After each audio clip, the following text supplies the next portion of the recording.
Okay, so at the end of my video a couple days ago, I was talking about the vision I had with the unfurling lotus. I've talked about how I have seen,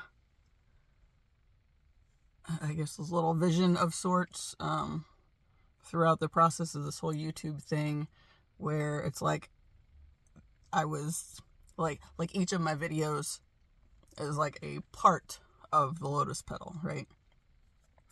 And so the whole process has been a matter of telling the stories and peeling back the different layers of all the dense energy that I've collected over the years through various levels of, pain and trauma, things that were never dealt with, things that have needed to be dealt with, and this has been my space of finally dealing with them. And so, my vision the other day, I talked about how there was like this, as I thought about it this way, it's like I saw myself as this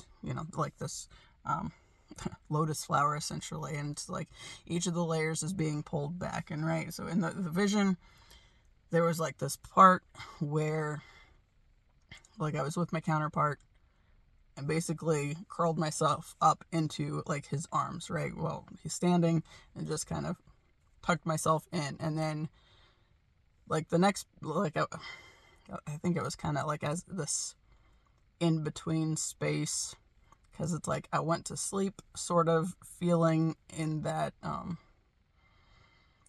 that space of being held and not being fully ready.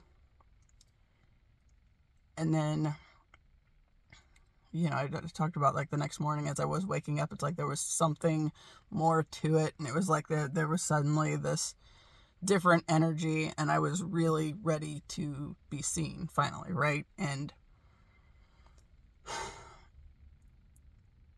it's interesting how the universe communicates things, and like the whole process of this thing.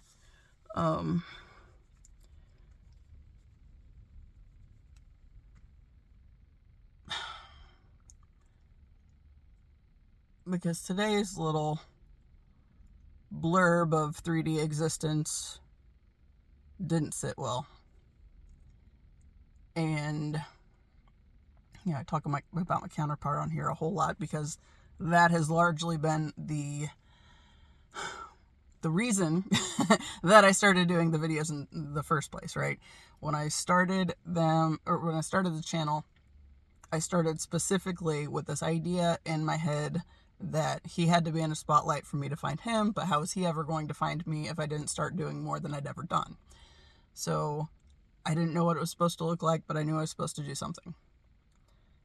As I started doing the videos, it sort of just took on like this blog type thing, and it ended up just being my throat's all jacked up, just being me talking my way through different things that I've been carrying, right? Different things that I've been carrying over the years that I never had the time or a safe space to communicate and process them out of my system.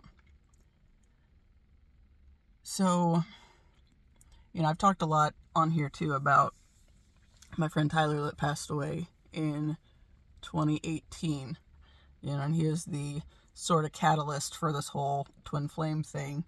And what happened in that specifically, that connection, was when I was in high school, I had these 3 knowings, and the first of which was that Tyler was going to be, okay.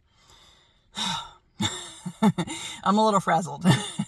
That Tyler was, okay, let me organize this a little better. That our drumline group, was going to go our separate ways for a time, and then it would be his death in our mid-30s that brought everybody back together briefly. The next was that I would be 40 before I started to make sense of things for myself. And then the last one was this something with the connection of like 5 guys in a band that, somehow I'm here to change the world with. Right? So that one just seems kind of lofty and weird, but okay. But when I had the knowings, like, they all came as a group together. And like at the time that they came, our drumline group, we were active in the church that we were going to. Tyler and Paul got everybody going to their church because it was getting ready to start a youth program, my junior year, also Tyler and Paul's junior year.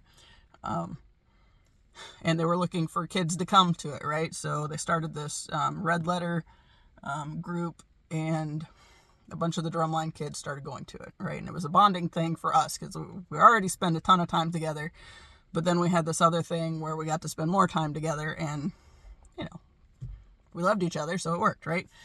The church had this prayer of Jabez thing that they did in that, like, my senior year,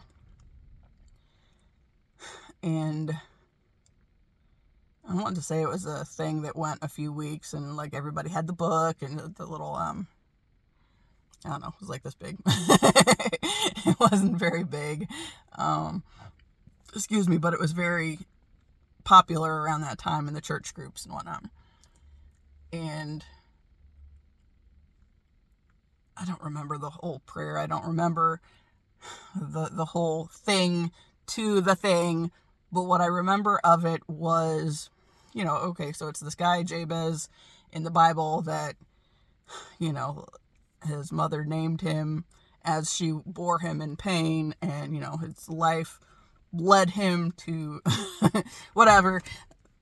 It's like this little short blurb in the Bible that, if you're not really paying attention, you might miss it. But the point was, like the end of it, Jabez prays to God that what is it? Is it the blessing? I really wish I had the thing with me now. I didn't anticipate going there at all. So anyway, there's something. What's coming to mind is Mercy Me has a song called "Bless Me Indeed," and I think it's connected to that. And the point of the thing was Jabez had this painful life and, prayed to God that God would bless him indeed, expand his territory, and that something with that he might not bring pain. And I always really connected to the story. And when we were doing that little study, I guess, like I felt really connected to it, and I prayed that very seriously many times. So the knowings came up at a time that I was actually standing at the end of the driveway at my parents' house with the guy that I was dating at the time, and he was getting ready to leave. So we're standing under the porch, or under the street light that's at the end of our driveway, and we're talking because it's like the last few days before I graduate, right? So he was a year behind me in school, so he still had another year ahead of him. But the group that had become so close was getting ready to split up. Like, we were getting ready to graduate. I think Tyler went to Nashville. I don't remember where Paul went, but like, there were 5 seniors in the group, and honestly, the other 2,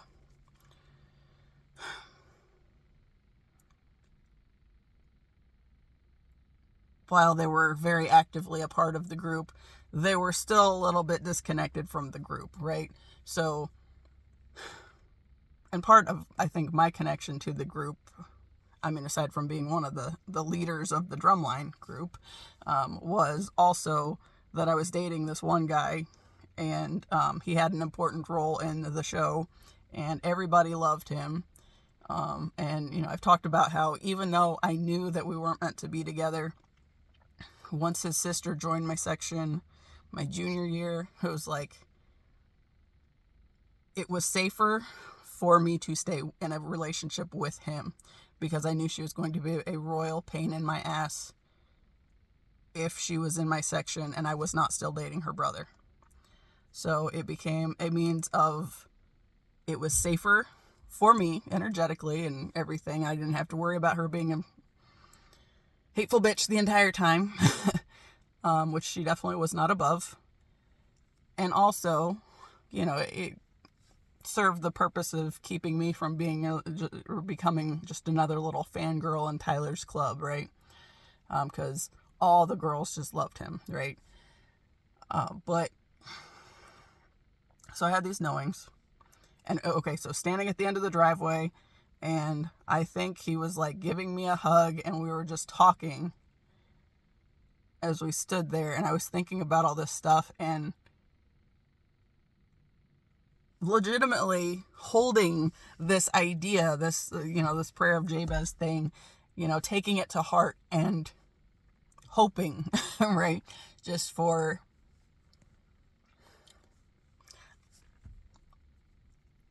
I think the biggest thing was for that piece of that I might not bring pain, right? Or cause pain.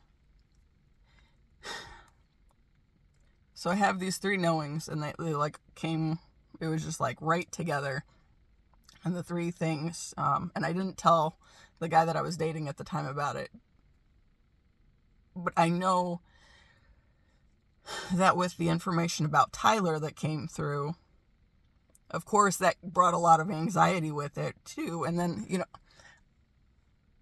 and I've talked about this so many times on here, like I thought because I knew about his death in our mid-30s,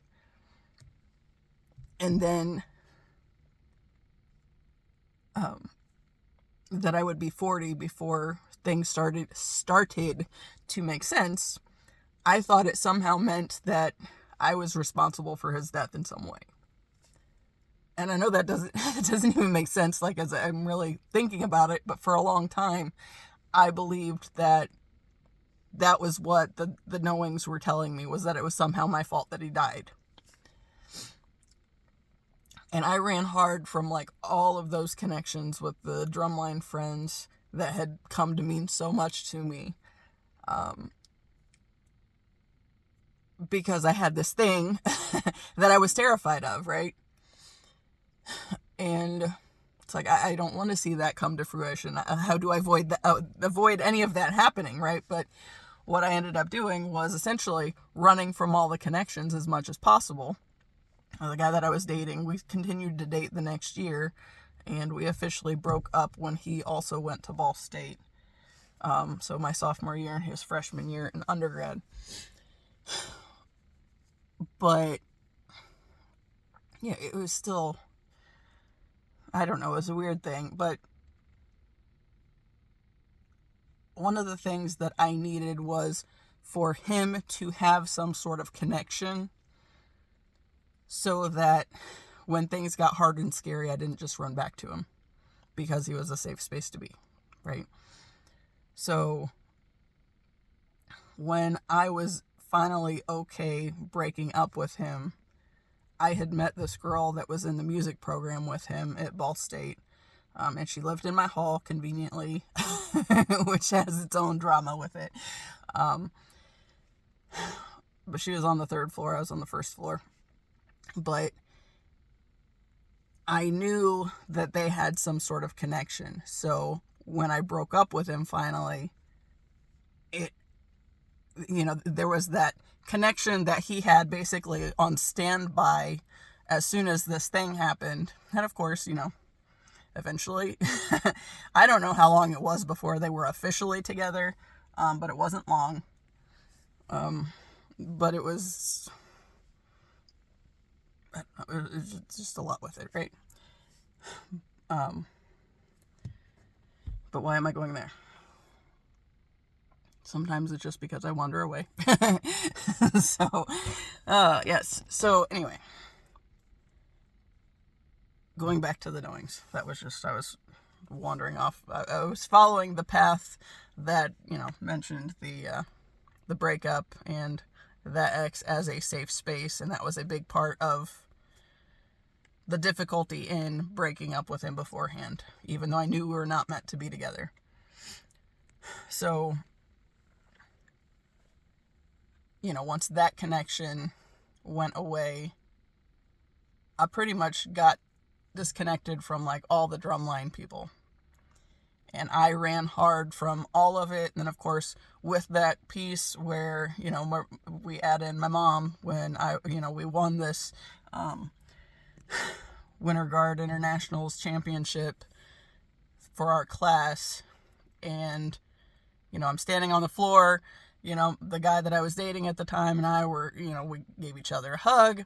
And then I said I needed to go talk to my mom. And I was trying to gather the strength to go thank her for her part in the program. And what she said to me first was, "I deserve this as much as you do." So that was one of those things that kind of sucked the life out of the moment, right? We just won this thing, and, she basically just, like, threw me in front of the bus. And it's like, I remember I told my now ex, what she said, and I was just kind of, like, so dumbfounded. And I think he felt sorry for me, but I don't even remember what he said or anything, but I was just kind of, like, numb, I guess. But, so it's like all these different things that kind of sucked the life out of the drumline thing, right? So I also end up having this knowing in the last week of school, which is just a couple weeks after the drumline win. But it pretty much solidified that part where I ran hard from everything because I was afraid that these knowings, and especially, the one where Tyler died in our mid-30s and I started making sense of things when I was 40. I was afraid that it was my fault. And so I spent the next several years basically running from everything. So when we, are in our mid-30s, December 2017, was when I moved back up here for the trial run on leaving my ex that I married. And I found out in May that year in 2018, that Tyler had moved back home around that same time, December 2017.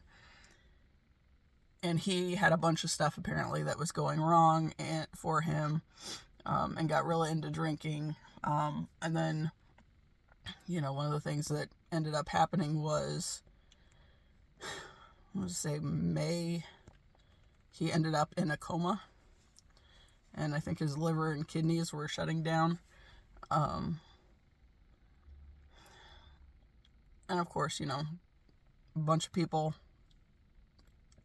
Paul, since Paul had been like his best friend in those days, Paul had like a Facebook group going with updates for his progress and to let everybody know what was going on.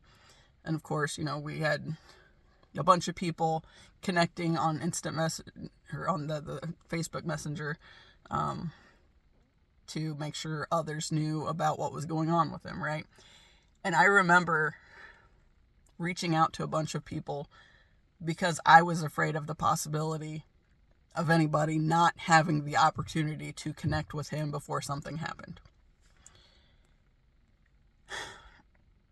And while I had that knowing, I was still, in a space that I was kind of running from the knowing and denying that it was something that was going to happen. Trying to believe that it didn't have to be a thing that happened. And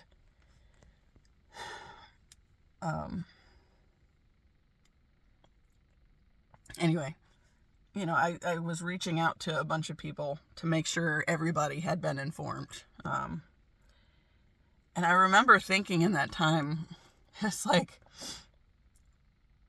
if something happened, of course, when something did happen to Tyler, if something had happened to Paul, it's like, I would have done that same thing. I would have like been reaching out to other people to make sure that everybody had the opportunity to know about this situation, right? And most of them had already heard by the time I connected with them. And there were a few of them that was just kind of like, it was almost the sense of, why are you contacting me kind of a thing. But I remember thinking, it's like, if this was me, I don't think anybody would care.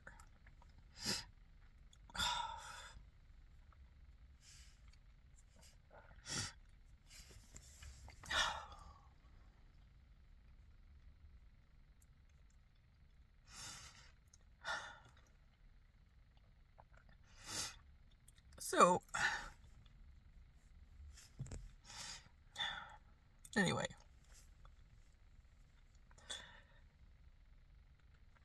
It's like, as important as that group of people were to me in that time frame, and as tight-knit of a group as it was, I was pretty sure that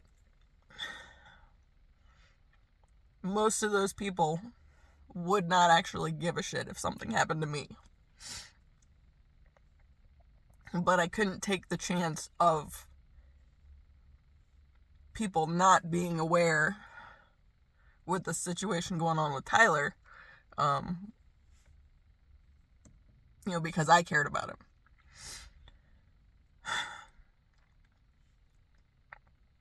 Anyway, he did end up coming out of his coma for a while.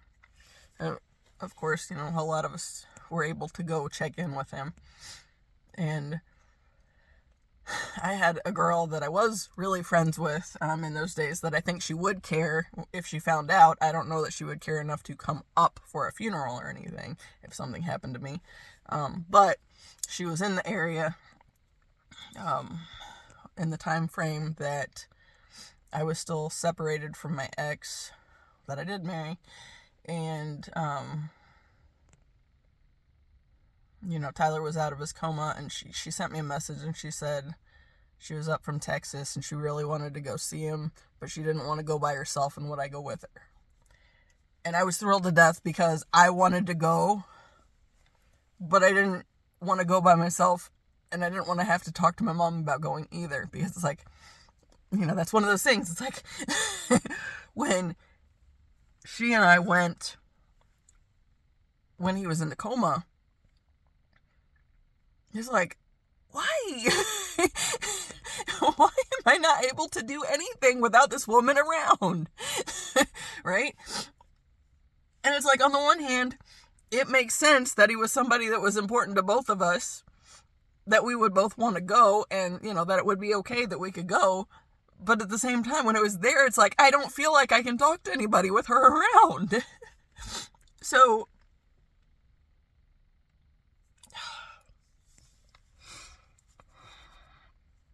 anyway, so Deborah comes up from Texas, and we go and visit him, and he was awake, and, we had a good conversation for a few minutes. And one of the things that he said was that he was really surprised so many people had come to see him. And I remember, I was just like, why? Everybody loved you, and I guess that, there were lots of times that I felt like I was supposed to reach out and connect to him over the years, and I was terrified to do it because I was afraid that since I had this knowing that I didn't really know what it was at the time, that would somehow make the thing come true. But in running from it, I think that was kind of had more to do with what made the thing come true, because I don't think he realized, you see, I've talked on here a lot too about how I was always afraid of reaching out and connecting with him because I thought he was living his dream, right? He was in a band and going out on tours and playing drums, which was always the dream, right? And I was afraid that if I connected to him at any level, my sadness would ooze into his life, and I didn't want any part of that. But it never occurred to me that he might have his own sadness and maybe just needed a friend too, right? So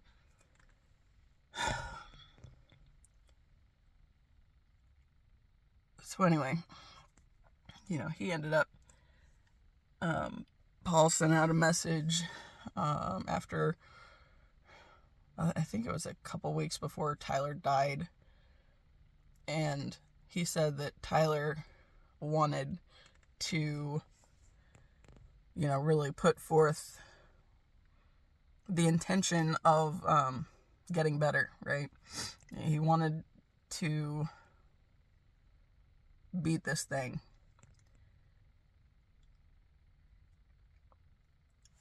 And then he ended up dying on July 19th, 2018. He was 34, and it was 10 days after my 35th birthday. And the biggest thing was, it's like, this thing that I spent all these years running from, it's like it still came true. I thought that somehow that running might possibly prevent it, but it didn't.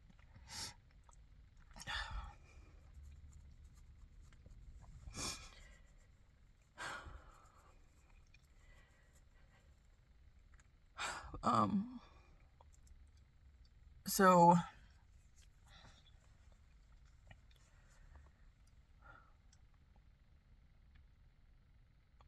that was one of those things too, like going back to that point with my mom, right? When it makes sense that we would all go to the funeral.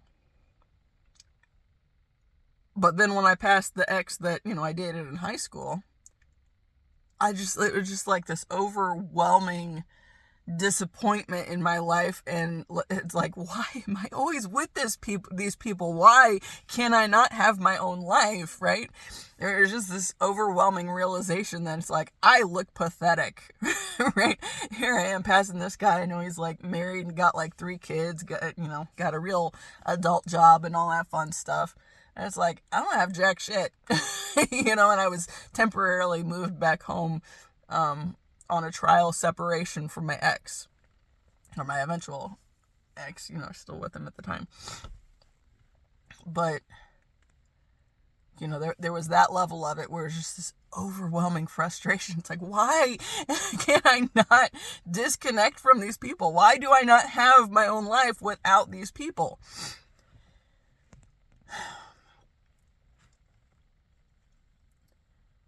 So what ended up happening was I realized that it didn't matter how much I ran from the whole thing. I had this knowing. I ran as hard as I possibly could, and then I still got to this point where he still died. So then it took me to this point of, I didn't know what was on the other side of death, but I felt pretty sure that whatever was on the other side of death, he would already know anything that I would have denied talking to him about had we had an actual conversation in person, right? So I started writing him these letters, and I started just unpacking the stuff that I'd been carrying with me since I was like 8. And I started making all these really heavy connections, and especially the stuff with my cousin. I've talked on here many times. It's like, he started this freaking rumor when I was 8 that followed me around, and I was 35 when I fucking unpacked it and realized that what he was saying all those years and that other people said about me, behind my back, wasn't even true, right? I was 35 when I realized that it wasn't even fucking true.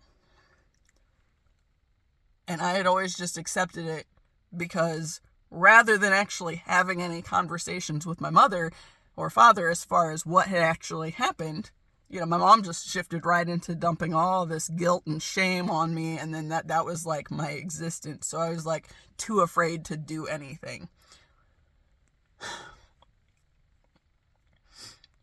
So I start unpacking these things through letters,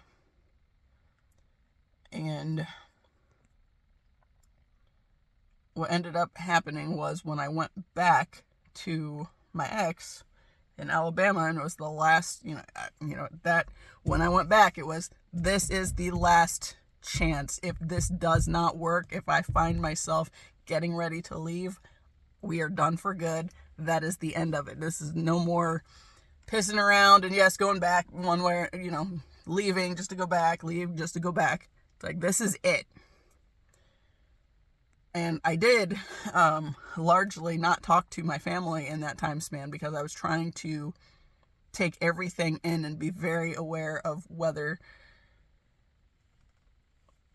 what he was doing was bad enough that I was not okay with it, right? So when he was making the comments about should have raped me when he had the chance, and I just had like that rage that I would be connected in any way to somebody that would say that kind of shit to me. Every time I would catch him in a lie, like one of the biggest ones was, he ended up with 3 reptiles that would potentially get over 6 feet in length. And when he told me about them, because it was while I was gone, he said, well, I'm going to have to tell you about them because they're probably going to get too big, so I can't hide them anyway. So of course I was irritated enough from this thing, but then like finding out like some of the stupid shit that he was lying about with those, like he claimed that the Tegu was this company that had sent him a water monitor that I'm pretty sure came from the wild. They sent it to him and it died, and then they sent another one to replace it and it also died. He claimed the Tegu was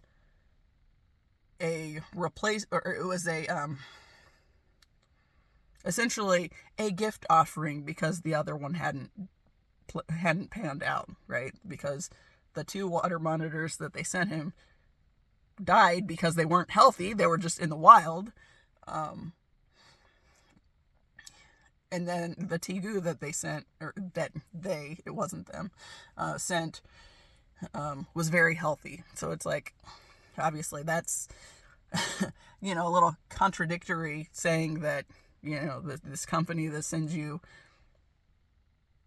unhealthy animals twice is going to send you a really healthy other animal. It's like, no, they're probably going to get the same, or get everything from the same space, right? So it's not going to be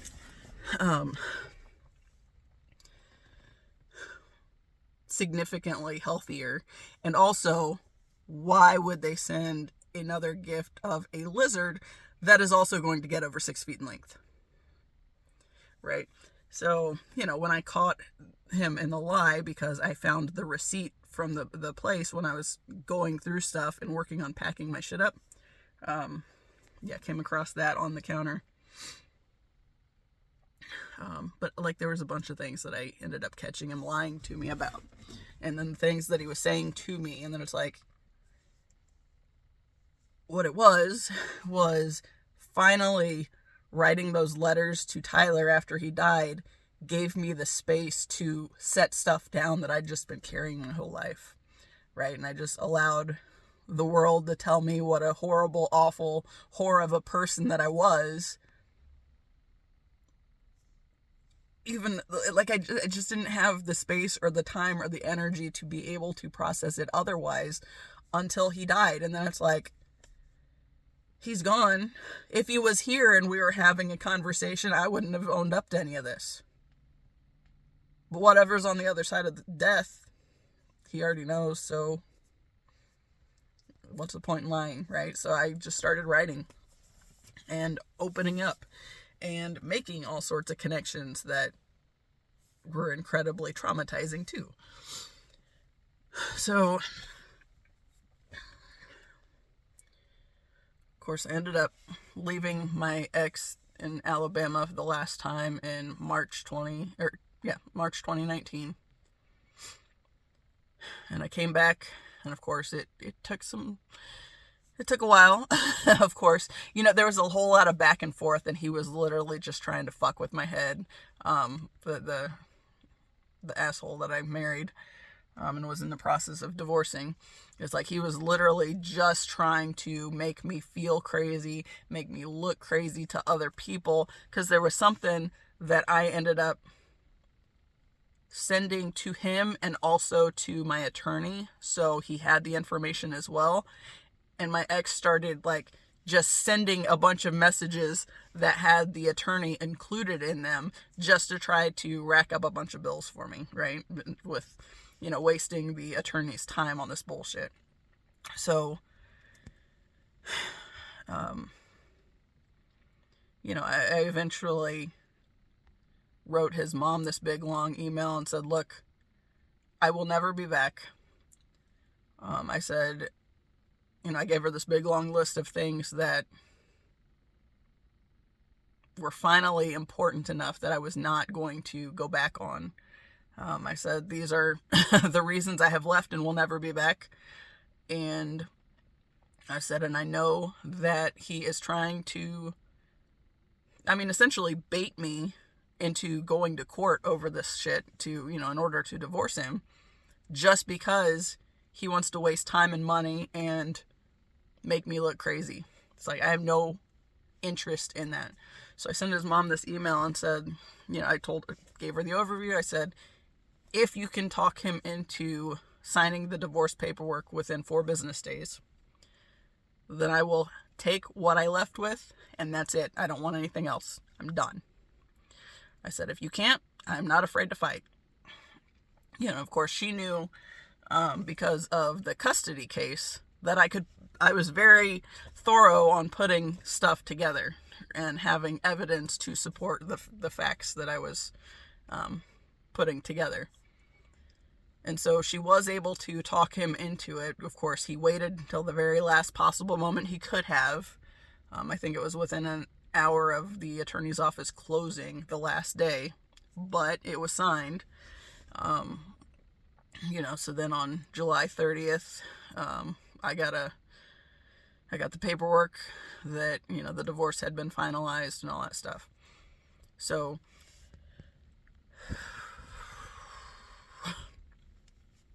right, so then, it was just kind of, I moved back home, and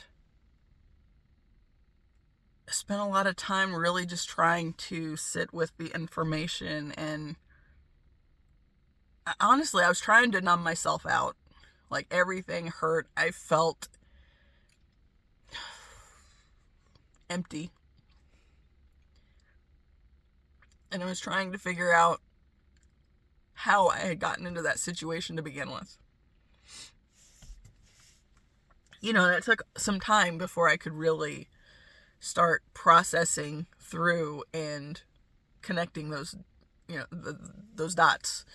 And of course, I've talked on here many times. In that process, somewhere along the way, this counterpart connection came up, and I connect with this energy, and all at once, it's like I have no other thing that I can do but sit with the fact that, there's just how miserable that I was with everything, and how broken I felt.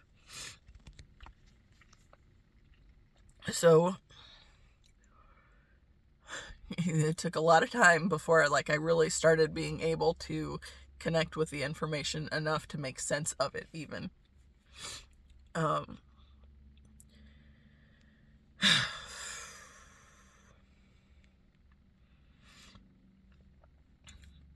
So,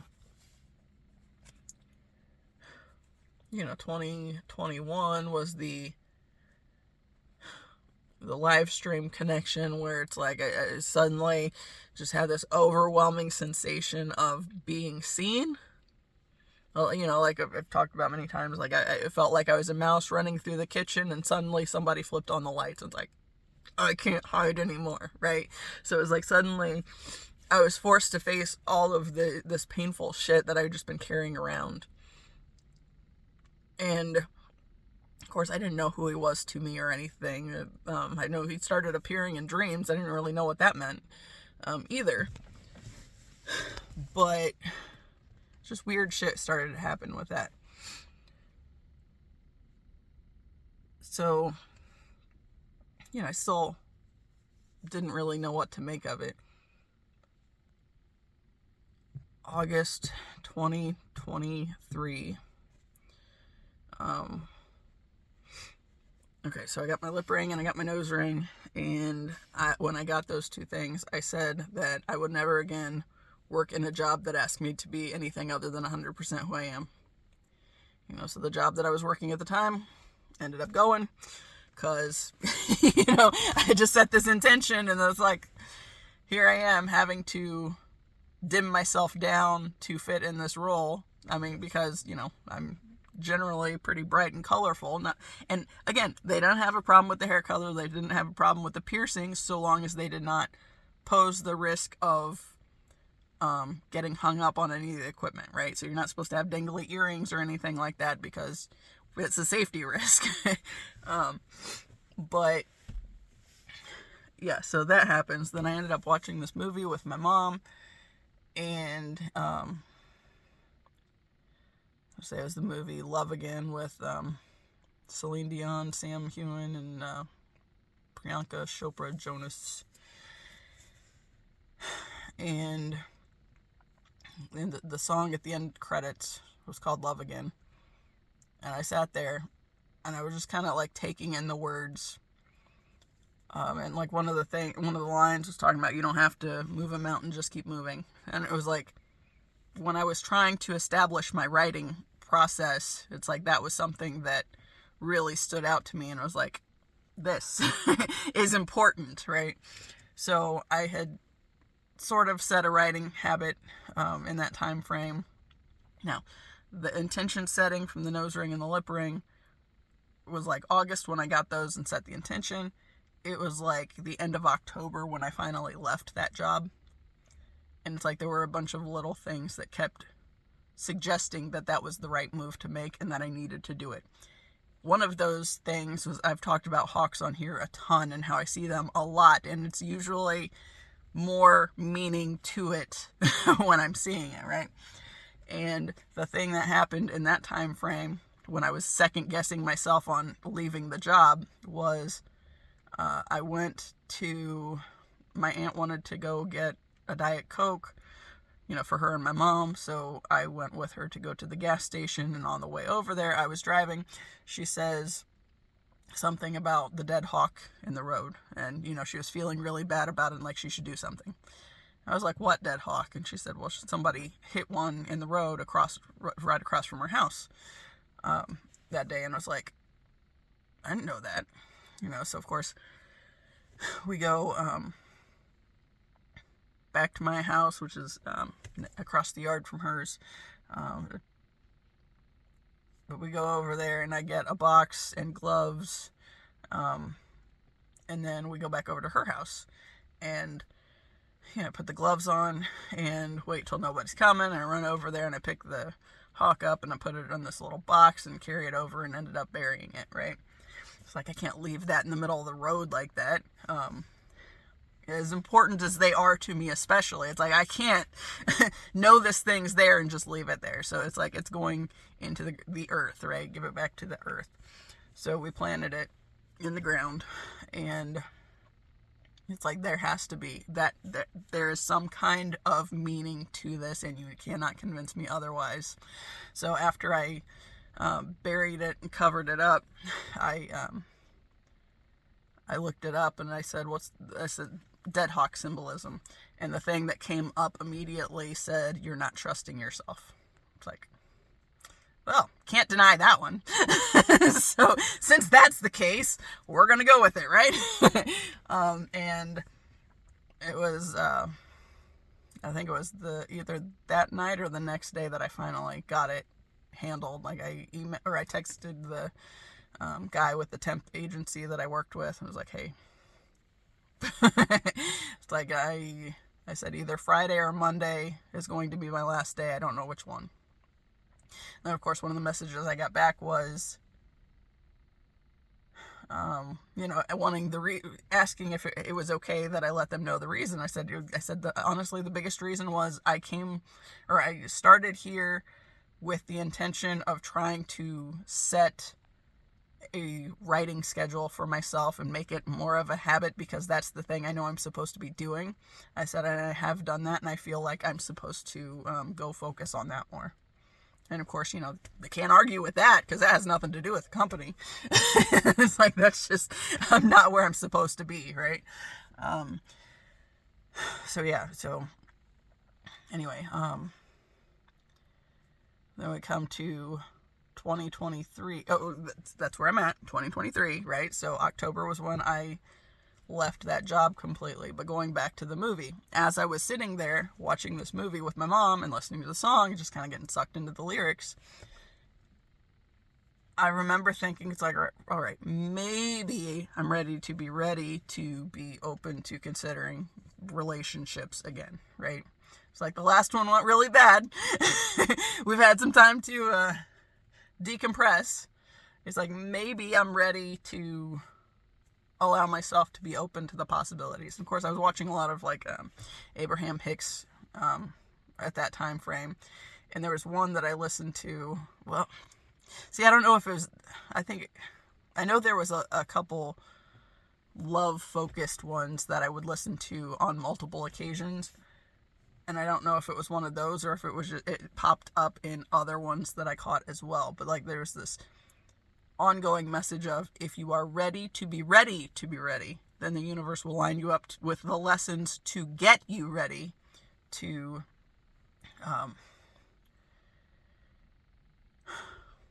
to be able to be open to the thing that you want, right? So this connection with this relationship thing, right? So, since I've posed this thought out there, in this moment, I am thinking, okay, so I want the universe to take the lead of my love and career, right? I'm turning it over completely. Whatever's supposed to happen, the universe is leading this thing. I cannot do it on my own. I have demonstrated that multiple times. I'm not trying to do this my way anymore. And, of course, I talked about how I got really hooked on the one song, and then, as I was kind of listening to it on repeat for like a couple days, just over and over again, this little intuitive voice chimes in and says, "That's him. That's the one you've been looking for all your life." And my immediate response was, "Yeah, right. He's out of my league." Right? So, of course, the response back was, "Are you gonna let us do it our way, or do we want to try it your way again?" And it's like, my way's not worked out, so I can admit to this. I see how terribly bad it went. So what's the worst that could happen if I allow the opportunity, this little sliver of hope that the universe might actually be moving me towards something favorable, right? And so I lean into it. And, I've talked about the stuff that has come up along the way a lot, right? The first thing that happened was I realized he was in a spotlight so I could find him, but how was he ever going to find me unless I started doing more than I'd ever done? And so I started the YouTube thing. And then I just started talking through things, right? And it just became this space where I was unpacking all this painful shit that I've been carrying my whole life and trying to make sense of the different things and whatnot. So, and I've said many times, it's like, I know that there's something to this connection, and I'm confident that he is my counterpart. Because this version of me does not exist without the information that I've gotten the past couple years, right?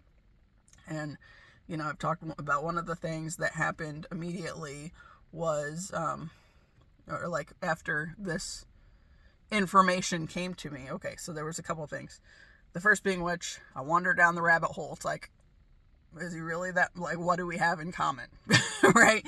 That was one of the start points. And then I ended up wandering down the rabbit hole and just like watching these interviews and whatnot. And then, like, some of the stuff that he would say in the interviews, it's like, there's something to that. And like at one point, the interviewer on this one said, or asked him something about how does it feel when somebody comes up to you and says your song changed my life or whatever. And, he made this comment about, if it wasn't my song, it would be somebody else's, right? Like, he just kind of blew it off. And I just had like this whole wave of, no.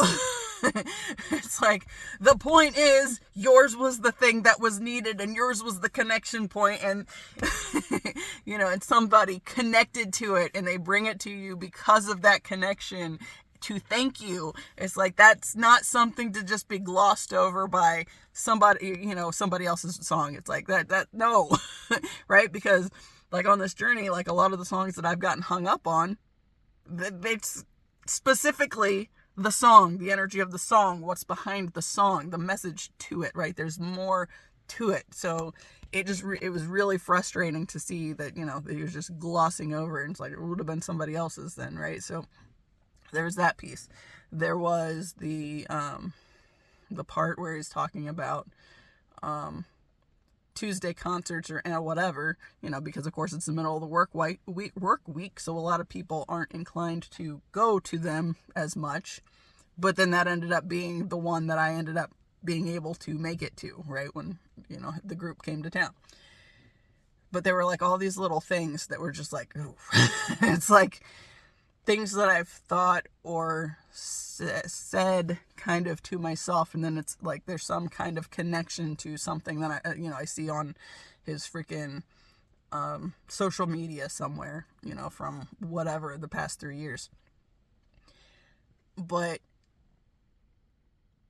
one of the things that I've been sitting with this today is really it's like, how long does it take for something to manifest into reality, right? So then thinking about like the connections or like where he said along the way something about manifesting a girlfriend or a wifey or whatever, and it sounds like, it's like at the surface level it appears like he did so in a way where it almost sounds drunk, like, but he's like,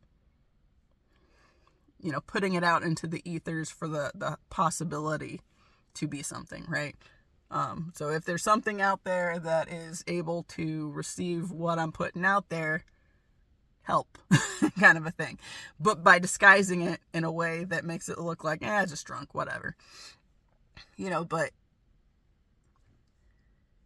so I'm thinking about like the manifestation time, right? So the stuff that he put out there that I was connecting to when I had this intuitive nudge that he's the one I've been looking for all my life was 3 years later, right? So he said the things in like 2020 and I found them in like 2023. So it's like there's at least a 3-year gap on when he said the thing and then when I like found it and connected to it, right? And then, I end up at the zoo and it felt like he was with me the entire day. It's like at this other level, he felt like he was all around me in the space, even though he wasn't actually there.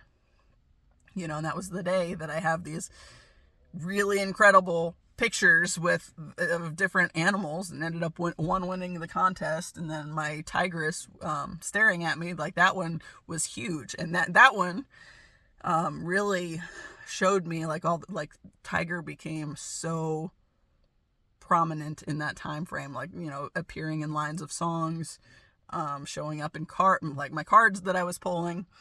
Tiger kept appearing, and with it the message, boundaries. You need boundaries. It's like, I didn't know what a boundary was back then. It's like my whole life has not wanted me to have boundaries, right? So that was a very difficult thing to start to do. As I did start to do it and start to realize or find other ways that I was able to reinforce them, of course I started sharing that information with my brother, but also like everything, it's like I could see my family struggling to get at my energy and not being able to affect it like they had been before. And then, the longer this process has gone, it's like, oh, these people are literally the reason that I've never been able to do more in my life, right? So I always keep getting pulled back into the chaos of, like the fucking funeral where I encounter my ex from high school, and it's like, why have I not had any kind of life? It's like, why can I not do anything on my own? So like really starting to make sense of those things, right? So I was thinking while I was skating today, there's a whole lot of anxiety leading to me needing to skate tonight, even though it was already almost dark. At that point, it was like, I think by the time I got over here, the sun was down. It was already behind clouds anyway.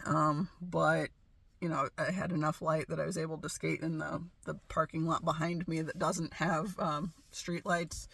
And then I went over and mainly stayed in the one that doesn't have puddles, but does have streetlights. And just I went 5 miles over there. It's like, I just have to skate. Because the thing that happened. Okay. So, I've talked a lot about the things on my path that have gotten me to where I am. Like the things that have come up, the visions that I've had, and the connections that I've made in those spaces. And I've been trying to figure out, like this idea of at what point of me putting this stuff out in the world does it have any sort of manifestation, meeting space? I don't know. At what point do I start seeing anything of it, right? So when I was at home, I had something pop up on Instagram. I just got on there very briefly. And of course, he had something posted, and he had been tagged in a picture, and he had a girlfriend. And it was just kind of like, there was just this wave of, it's like I got sick to my stomach. Like the bottom just fell out, right? It's just like it's just like all this anxiety. And it's like with everything that's been happening in my energy, in my space, that point yesterday of feeling like I'm finally ready to be seen, right? Like this whole freaking unfurling of the lotus sort of thing. And, I put it out there a couple days ago that I'm finally ready to be seen. And then I see this thing, right? And now my stomach's making noises. So it was just this wave of anxiety. And of course, I have seen things on YouTube that have been talking a lot about the karmic connection, with the twin flame connection, whatnot, right? So the masculine gets in a karmic relationship and all those things, like the stuff that's working out from the karma that has to be dealt with from those spaces, right? And I have actively been trying to avoid them because I don't want to think about that, right? I'm trying to remain hopeful that this energetic connection that I felt surrounding me the past couple years, but especially the past several months, that there's something more there, right? And that there's something else, like there's actually something happening where this is like some kind of manifestation that I will see at any point in the near future. And then I see this karmic thing instead, and it's like, ugh, right? And it's just, okay, so today's my grandma's birthday, also my brother's birthday, but he's in Oklahoma, so we didn't have the birthday party with him. It was just over at my grandma's house. They were having nachos and cake and ice cream and all that stuff. And of course, I said I'll be over there in a little bit, because it was like right before I went over there that I saw this thing. It's just like, it just made me sick, right? And it's like sick to my stomach, sick at heart. It's like, fuck.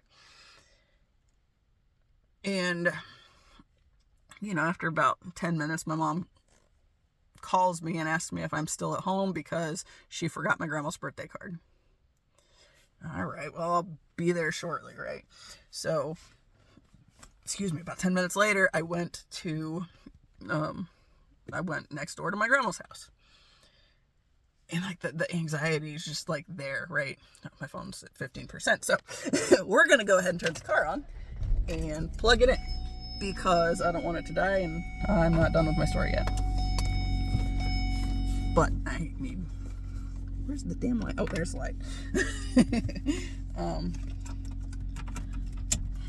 I can plug it in without fucking things up. Plug? Okay, good. Ha!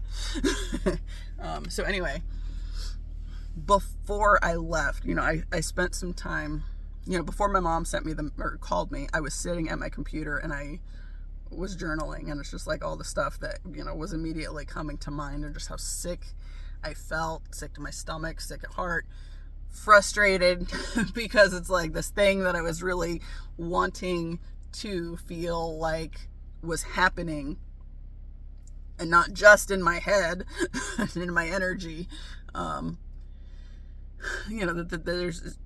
it's received on the other end too, right? And I was sitting there, it's like, I don't want any part of this. So like the thing I did was like, I went through and unfollowed anybody connected to him in any kind of way on Instagram, deleted everything off Spotify. And it's like, I don't want any part of this. I came over here and I was listening to my playlist that I put together after Tyler died. So just revisiting those heavy emotions, right? But it's like, I don't know. It's like I just had to purge everything. And I had thought about it before, and it's like, maybe I don't need to. But then it's like today, when that hit, it's just like, I can't not. It has to go. Every last bit of it has to go. And of course, part of that, right? So energetically, we're always connected, and can't do anything about that, right? But I can pull all my energy back to me and not see or hear from anything he's doing, anything in his world. I don't want any part of it. I'll probably spend a lot more time in the car without the music on. And of course, listening to different playlists over here, skating and whatnot. So I got rid of all that stuff, and I came over here. I was sitting at my grandma's house. I was there uncomfortably for like 25 minutes, and then I stood up. My mom looked at me and I said, I gotta skate. And like, of course, nobody knows anything that's going on. This is all just me and now sharing with my channel. But it's just like, I can't do this. And I have to move. I have to move this out of my system. I don't want any part of it, right? So skating, I was thinking about how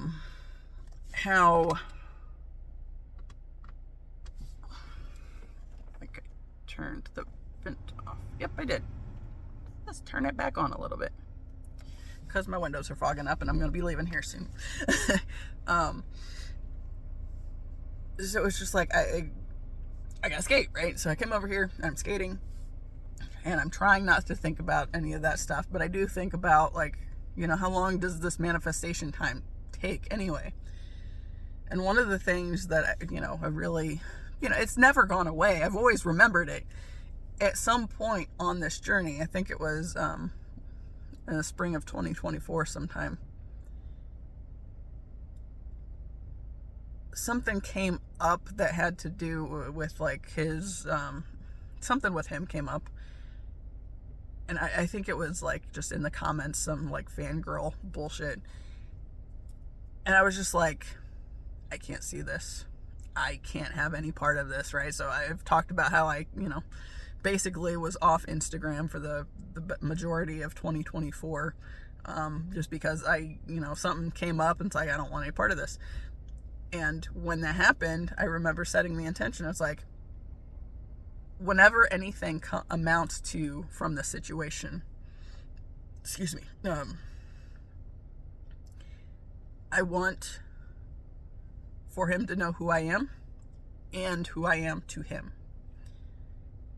And, so there's like no doubt on his end, rather than just some crazy girl talking out of her head on the fucking internet, acting or thinking she knows some kind of shit, right? It's like, I don't want that. That's not what the purpose of this whole thing is. The purpose has been, this is the thing that has kept me doing this the entire time. But now I gotta pull all of me back to me, and I don't want to know anything about what's going on in his world. Even the stuff that wasn't, like, if it was like adjacently connected to him, like a band I started following because he's somehow involved in the production somewhere or whatever, and I liked the sound, so I started following it. Like, all of that stuff went. And, like, there's very few people that didn't go. But then I was like, I was seriously considering deactivating Facebook and Instagram and just, like, walking away from social media completely for a while. And I don't know that I'm there yet, mainly because I really like being able to have my pictures posted. Like, you know, not that I post anything amazing or anything, but just to be able to keep track of stuff, you know, so I don't have to leave everything in my fucking phone forever. Or if something happens, and, you know, not trying to manifest this, but if my phone were to crap out tomorrow and I don't want to lose some of these pictures, most of them are already on Facebook or Instagram, so I would still have them, right? So my computer doesn't have a whole lot of space, but I have a backup drive. Some of them are there, but I don't know that all of them are. But it's like everywhere that, like, basically I just, you know, disconnected from everything, and I don't think I'm going to be on social media very much for a while. Because, you know, I'm kind of at that space that I was in at the beginning of 2024 when it's just like, I can't do this, you know, and, you know, pulling it all back to me. And, you know, so I was skating. Okay, so before I skated, this is how just the weird shit that came up, right? So when that happened and I see this picture and he's got some girl hanging on his neck, like, the immediate thing with getting, you know, feeling sick to my stomach and the bottoms dropped out, you know, the next thing in there was, I've been wrong about everything. It's like, no, it's like, that can't possibly be the case, because that has literally been the thing that has forced me to process through the heavy stuff that I didn't want to process through, right? Because at this other level, you know, I have this energetic connection that's, you know, gently nudging me along, saying, you have to process this, you have to go through this, you have to figure this out, right? And that's the whole purpose of the channel, is talking through the painful stuff for the healing. So, right, so there's the immediate wanting to doubt myself, wanting to just throw everything that I've believed in the past several months, just throw it away. You know, and I mentioned back in, like, January that I came across something that he had said, and, like, it wasn't even anything super relevant, but in the moment, because it mentioned, like, some girl in Indy, it's like, he doesn't know me. He doesn't know where I'm at or anything. But in the moment, it's like everything in me just felt like I was being attacked at this other level, right? It's like everything that I've been believing has just been, you know, it's basically, it's proving to be a mockery again, right? This is just another way the universe is mocking me, right? That's literally what I've picked up so many times throughout my life. And it's like, I'm finally at a point where it's like, I don't believe that. And I feel like the universe is trying to keep me going so it can bring about better things. But, you know, there's still the fears that have come up because going back to that point on how I never had a problem believing that God was real, but I kept believing that God hated me because everything kept going wrong, right? It's like, I can't believe that because of all the ways that I've changed in the past 2 years just doing this thing, this hard thing that I've thought about quitting many times, right? You know, but the thing in January when that came up, it's like I thought about deleting my entire channel and, like, all my social media and everything. It's like I thought about just getting rid of all of it. And I was like, no, I've been doing this too long at this point to just throw it away like that. It's like, just because I have no evidence that anything that I'm saying is supported by anything out there, other than my intuition and my instinct to keep moving, I have to write it out and just, see what it's meant to be. I can't just suddenly shift back into all of my bad habits and throw everything away, all my hard work that I've done on this stupid healing process because something came up and threw me off track. I can't do that. Right? So one of the things that I was thinking about was going back to that piece where, like, 2 days ago, I had the vision with the unfurling lotus and, getting to the point of I'm finally ready to be seen. But then this other thing comes up and it's like, oh, are you?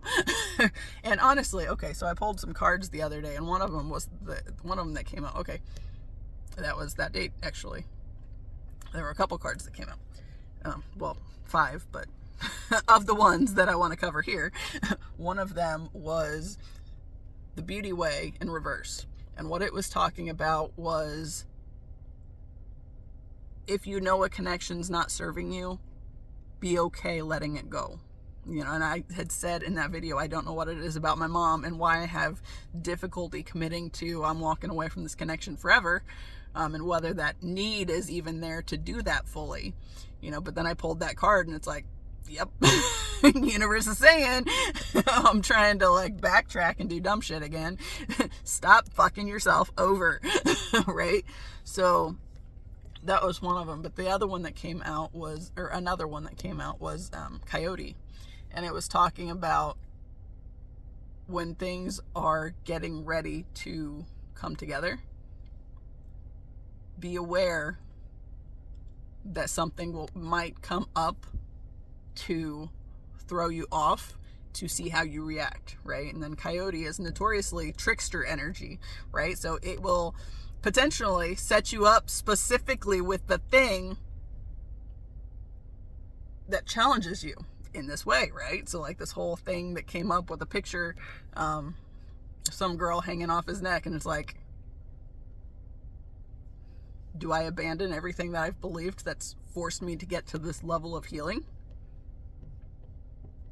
Or what do I do? And so, like, while I was skating, the biggest thing was he doesn't get any, like, there's no hint of me in his energy. I'm not listening to his music. I'm not looking for anything he's got posted online. I want none of it, right? I'm just working on me. And I started having some thoughts come to mind for like stuff I want to write about, and specifically like that thing that I've talked about a lot the past week of realizing that ultimately, I went from being my father's trash to being my ex's trash, right? And embracing the idea that I am not anybody's trash and I will not allow myself to be treated like that any longer, right? That is no longer a part of the story that I allow myself to tell. So obviously I'll probably still revisit these things as I make further connections of them, but for now, that revealing myself piece, or allowing myself to be seen, I think writing is the priority at this point in time. And okay, so when I said I was going to leave when I looked at my mom and said I have to skate and just left my grandma's house, first thing, I walk out the door, walk around to the path to my house, right? Excuse me. It goes through my grandma's backyard and, the side lot that is my grandma's property, and then over to our house. As I turn the corner, the first thing I see is a hawk swoop down and fly right in front of me. It's like, at first it was like, is that a hawk? It's like, oh, that's totally a hawk. But it was like, it caught my attention, and it was clearly, it's like it was waiting on me for that moment to come around the corner, and then there it was swooping right down so I would see it, and I knew it was there.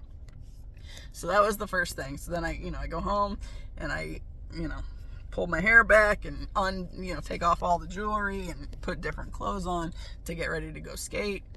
And, God, there was something else over there, I swear.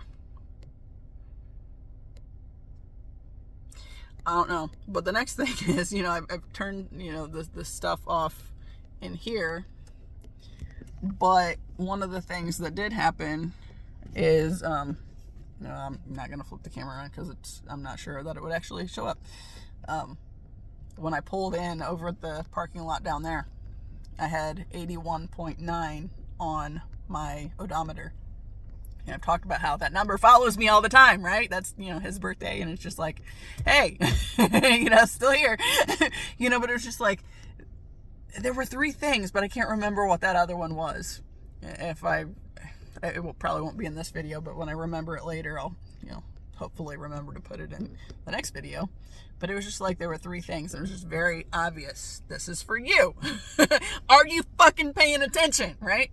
And, so anyway, and then when I was skating and thinking about the writing thing, I had these visions that popped into my mind of encountering him somewhere. And it's like, I turn a corner and there he is. And it's just like, the hell. And then I kind of sidestep and go around and whatever. But it's like, he's staring right at me. It's like, no, not worrying about that at all, right? And then another one, it was like somebody introducing me to him. It's just like, no thanks.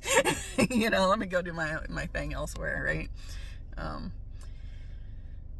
But yeah, that's where I'm at today. So we're just blowing off all the stuff that's not, me focusing on my channel and my writing, and fully pulling my energy back to me, and fuck the rest of it. I don't care about the rest of it. See, but going back to that piece of where I wanted him to know who I am and who I am to him when the time comes. It's like, how long does that take to manifest? Because that was the intention that I set in 2024, after I had, gone down the rabbit hole and then encountered a few things that, made me like cringe when, at the old version of him and whatnot. And it's like, I can't do this, and then, just like seeing, some of the things that played out in his lifetime, because one of his early bands had like a bunch of videos, and I started watching them, and there was one that was like hardcore player vibes, and it was just like, ew. It's like, I cannot, so I stopped paying any attention to like any of those kind of videos, and it's like music only. But now it's like not even music on any of it. So I don't know how that's gonna work out, but unfollowed him on Spotify and Instagram and all the things, and anybody adjacent to him as well. It's like, I'll find something else to do. Find something else to listen to. Yeah. So anyway, that's where I am. And, again, too, thinking about that point of, he put things out there 3 years before I found them. That was me jumping because my car made a noise, or like shift. It felt weird. Something happened. It was like, and I jumped. So sorry. But like, he put the things out there, and then 3 years later I encountered them, and then at a time that it was relevant for me. So is it going to be 3 years? I don't fucking know. Is it going to be, tomorrow? I don't fucking know. Don't fucking care. Not worried about that anymore. Need to worry about me and focusing on my brand and, trying to build that and prioritize my writing in the meantime. And then, whatever else, whatever will be. My phone's at 5% because apparently it's not charging. So I'm going to go ahead and wrap this up. As always, I appreciate you. Until the next time. See ya.